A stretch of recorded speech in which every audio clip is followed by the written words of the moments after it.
Welcome. This is Wow Poetry. Wow. Is that sound? When something just unexpectedly hits you, right in the heart, is that quiet intake of breath, a sudden recognition. That feeling is what this space is about. I'm Alex, and I want to welcome you to this tiny experimental corner of the internet. If you found your way here, well, you are literally one of the very first listeners, and I'm just instantly grateful for your curiosity. So what is this experiment? Well, it's simple, but for me, it's terrifyingly honest. I write poetry, and like a lot of people in the world, English is not my first language. And writing poetry, I mean, trying to capture deep feeling and rhythm and nuance in a language that isn't native to your thoughts can feel like pushing against a concrete wall. The words are there, yeah, but the self that comes out, it feels incomplete, or maybe just foreign. So I decided to partner with that feeling. And with technology, the poems I share here are what I call AI-enabled. This means I use AI as a creative partner, not to write the emotion or the core idea, but to help me break my own writing wall. It helps me find the vocabulary, or maybe test the cadence that my non-native ear might miss. The real goal is to push myself to think and feel and write in English, to embrace the imperfections and, I guess, to find the new self that emerges when my core emotions are translated through a foreign script. Today, we are diving into the very first piece I felt brave enough to share in this format. The poem is called HumanToo. All one word. The title itself, HumanToo, it's a small, quiet tribute to a band I deeply admire. The 1975, specifically, their song HumanToo, which was on the album Being Funny in a Foreign Language. I felt such a profound connection to that song. It's, at its heart, this raw plea for grace. It's about acknowledging your flaws, the parts of yourself you just desperately wish you could change, while still demanding to be seen, to be accepted simply as a person. It's that line. I'm sorry that I'm someone that I wish I could change, but I've always been the same. That sentiment, that vulnerable demand for recognition, that's the foundation I built my own poem on. Now, the story behind this gets even more interesting because it involves something fascinating about the 1975's track. You might know if you follow the band that HumanToo has recently, disappeared from most streaming versions of the album. It's just gone. The band's frontman, Matty Healy, gave a short explanation on a platform like Reddit. He just said he removed the track, so the album is more how I want it to be. And I find this act of removal utterly captivating. I mean, almost as powerful as the song itself. In an age where digital media feels so permanent, where every little scrap is archived forever, choosing to retract a piece feels like this. Profound artistic refinement. The song, which is about being flawed and judged, was itself judged by its creator. And its absence, in a really strange way, it clarifies the identity of the work that's left. But here's the beautiful paradox. Even if the song isn't physically there anymore, the core idea, that quiet, necessary truth of I'm human too, it remains. And that resonated so deeply with me, with my struggle to find an authentic voice in a new language. So I borrowed the title, my version HumanToo, written as one word. It became a kind of mantra for this whole project. A quiet reminder that, I'm human too, struggling to find the right words. You're human too, navigating your own complexities. We all are. And that starting point, that acceptance of the flawed, negotiating self, is so essential before we can get into the really complex science of how our identity actually shifts when we change our language. The title of the 1975's album, Being Funny in a Foreign Language. That phrase truly stuck with me. It just lived rent-free in my mind for months. Think about it, being funny. It requires timing, cultural context, a really intimate understanding of nuance. Doing it in your native language is already an art form, but attempting it in a foreign language, that's a totally different challenge. It's not just translating the words of a joke. It feels, like I said, like borrowing a different personality altogether just to land the punchline. And this isn't just a subjective feeling. This shared experience that multilingual people have, this feeling of being a slightly different person in each language, it's actually really well documented. In linguistics and psychology, researchers call this phenomenon cultural frame switching, or CFS, and sometimes they call it the language-dependent self. When you switch languages, you're not just accessing a different dictionary. You are, in effect, changing the cultural framework your mind operates in. And this shift, it actively brings forward different parts of your personality, your thoughts, even your core values. Pretty stunning when you think about it. When you activate a specific language, you're also activating a set of culturally specific ideas and perspectives that are tied to that language. So, speaking Japanese might activate a frame that emphasizes group harmony, while switching to English might activate a frame that prioritizes, say, individual assertiveness. You're accessing an alternative worldview, an alternative self, and this is why this poem, HumanToo, became so necessary for me. I had to negotiate between the different versions of myself that live inside these languages. I want to share with you how these different selves show up for me personally, because it takes that academic idea of CFS and makes it, well, something real. In my native language, which is the language of my most private thoughts, I often feel like the weird version of myself. This is the Alex who overthinks everything. The one who asks the strange, sometimes uncomfortable questions, and who never quite fits the supposed cultural script of how you should be. In my native frame, I feel that resistance to expectations most acutely, and it makes me feel like I'm perpetually a little bit on the outside. Then there is Cantonese. When I speak or write in Cantonese, I feel a shift. I feel more poetic. The sounds, the tones, the rhythm of the language. It all seems to grant me permission to be softer, more indirect. I can hide meanings between the lines. I can let feelings just sit there quietly, in the pauses, instead of forcing them out. Cantonese allows for a specific kind of emotional subtlety that I find really fulfilling. And finally, there are the languages I use for a lot of my creative and professional work, English and Brazilian Portuguese. This is where the idea of the stripped-down self really comes to life. When I'm working in English or Portuguese, my smaller vocabulary acts like a filter, a really severe one. I'm forced to be more straightforward, utterly direct. There's no room for decoration, no ability to hide behind complex rhetoric. I have to choose simple words and build direct sentences. It leaves behind just the core emotion and, as I like to think of it, a few brave verbs. And this constraint, this perceived lack of fluency, paradoxically, it forces a deeper, more raw kind of authenticity. Because I can't rely on nuance or elaborate phrasing. The language barrier actually becomes a path to honesty. It forces me to say what I mean in the simplest terms.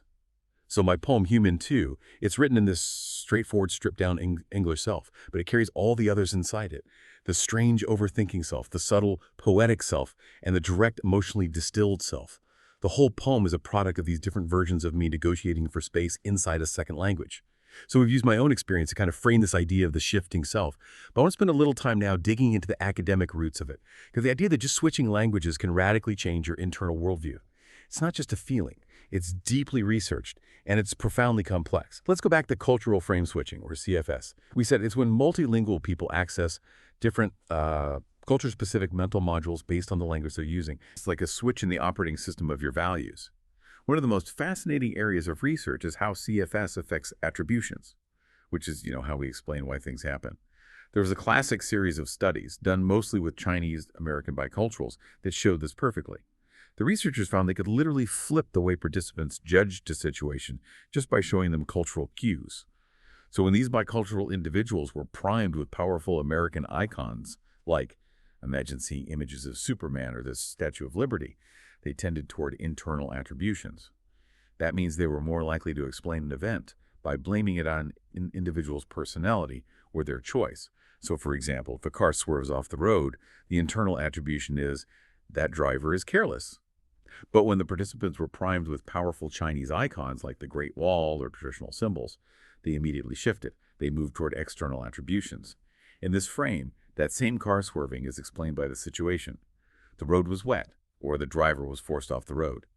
This research it's just startling. It shows that identity isn't this fixed, singular thing. It's a fluid set of responses triggered by context.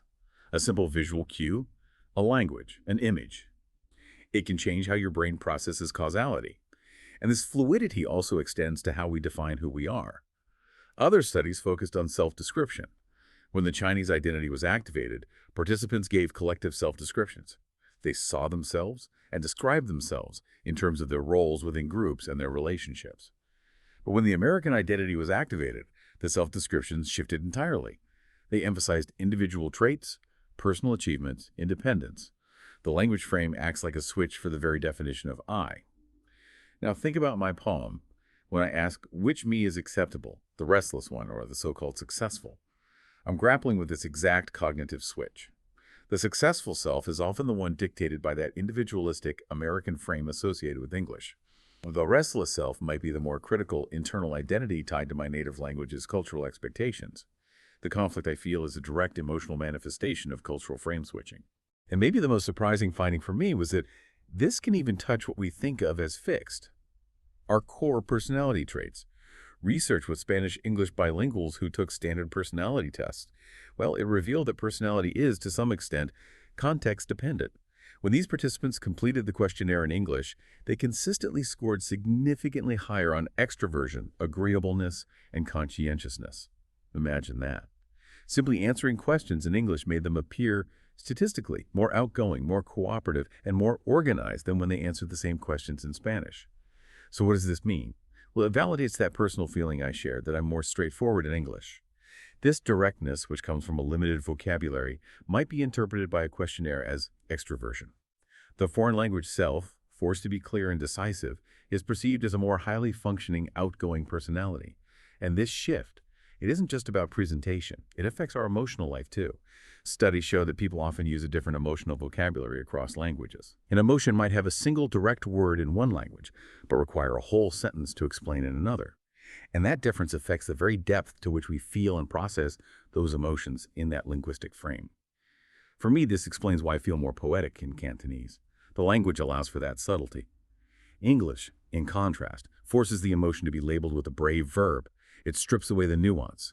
It makes the emotion feel sharper, more immediate. The language literally changes the shape of the emotion you're experiencing.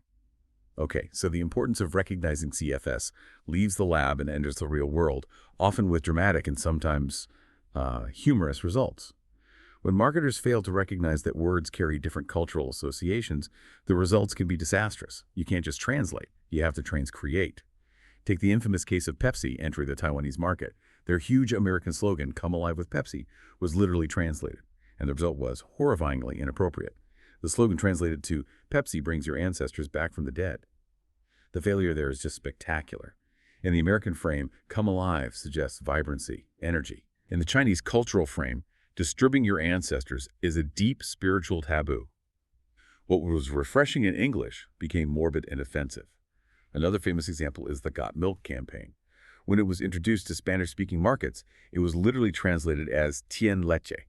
While that's grammatically correct, in many Hispanic cultures, the phrase is widely understood to mean, "Are you lactating?" Again, a total disconnect. What was a normal question in English became deeply awkward. These examples show us that the complexity I feel inside me have profound external consequences. If you ignore the culturally activated frame, you risk confusing or alienating people. So far, we focused on cultural frame switching, that deep internal cognitive shift. Now we have to turn to a related but different concept, code switching. If CFS is the internal shift in perspective, code switching is the external behavioral adjustment. Code switching is defined as the act of changing from one way of speaking, accent, dialect, or language to another. It often happens many times a day, even in a single conversation. It's the active use of multiple communication systems to navigate social reality. For multilingual people, code switching is a vital tool. It's a dual communication system. It allows people to maintain their identity with their in-group, speaking their native language with family, while also acquiring the tools they need to function in the larger dominant society. And this adjustment is often driven by perception and power. Think about accents. Research has shown that accents activate immediate stereotypes. In the US, for instance, some studies suggest that a heavy Southern accent can lead listeners to perceive the speaker as less intelligent, just based on speech patterns. So an individual might consciously work to modify their accent. They learn to switch between their native style for friends and family and a more neutral accent professionally to avoid unfair judgments. This pressure is magnified globally, especially in places like outsourced call centers in India. Many workers there learn English, but their native accents can trigger negative stereotypes from Western customers. So they're often put through intense training to code switch and adopt Western speaking styles. This trend toward accent neutralization is driven by economics, and sadly, as a defense against racist verbal abuse. Here, code switching isn't a free choice. It's a necessary accommodation. It highlights a really critical intersection of culture and power. But code switching isn't just about formal languages. Linguists argue that most of us code switch all the time now because of technology. We switch between formal English and the digital vernacular. We use words like text, tweet, liked, Googled. We use emojis. We're constantly adjusting our linguistic behavior based on context. My poem, HumanToo, sits right at the intersection of all of this. The internal shift, the CFS, forces me into that direct, stripped-down self in English. And the external act, the code switching, is the conscious decision to use English, with AI's help, to communicate my internal conflict to a wider audience. I'm choosing the language that forces clarity, hoping its directness provides the most universal access to my ordinary heart. As global interactions increase, so do the expectations for us to accommodate and switch. And the critical thought we have to hold on to is this. We must constantly examine if these expectations are rooted in cultural biases and try to avoid the assumption that our own frame is the only acceptable one. So now that we have this complex landscape of the shifting self, we can return to the personal. We circle back to the act of creation. Before I read the poem, I want to pose that reflective question that started this whole project. I want to ask you directly. When you speak or learn another language, what kind of you shows up? Do you become funnier, quieter, braver, or maybe a little bit lost, but also, surprisingly, a little bit freer? The poem I am about to read is the result of that negotiation. This piece was completed on November 16th, 2025. It felt like a very last breath of autumn where I am. I want you to listen for the voices of the different selves we just discussed. The restless one, the direct one, the one trying to be successful, and the one accepting imperfection. The title is, once again, HumanToo. I invite you now to just settle in, take a breath, and just listen. Cold wind makes me lazy. Thinking of you still drives me crazy. Which me is acceptable? They said we should be mature, gentle, and successful. Tell me, which me is acceptable? The restless one, or the so-called successful?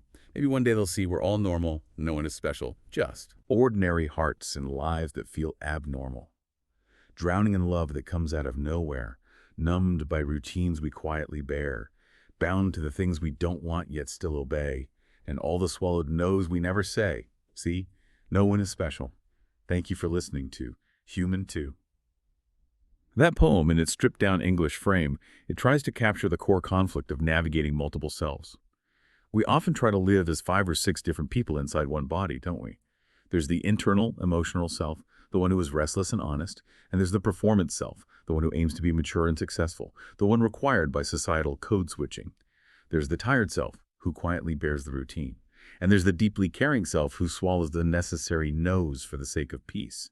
And then, layered on top of all of that, are the linguistic versions, my native language me, the subtle Cantonese me, the direct English me, and the emotional Brazilian Portuguese me. It's a lot of negotiation just to make it through a single day. My favorite analogy, the one that really grounds this academic concept into something I can feel, is this. Sometimes it feels like each language is a different mirror. It's showing the same heart, but with slightly different light and angles. The heart is consistent, but the angle dictates whether the world sees the extroverted version of me or the restless one, the acceptance, the liberation. It came when I realized that the struggle to choose which self is acceptable is precisely what makes us all the same. That feeling of living a life that feels abnormal, that life of constant switching and internal conflict, is in fact the universally normal experience in this globalized world. So if any line from HumanToo stayed with you, maybe that question of which me is acceptable, or the image of the swallowed nose, I would truly love to hear from you. And here is my warm invitation. Especially if you are also navigating the world of language learning or writing in a language that is not your first. You are so warmly invited to share your own writing. It doesn't need to be finished. It could be poems, unfinished fragments, random notes, just a few lines that capture a feeling you couldn't express in your native tongue. I want this space to be defined by vulnerability, not perfection. This space is for people who are still figuring out their words, their voice, and their courage. Just like me. Tell me about the kind of you that shows up when you switch languages.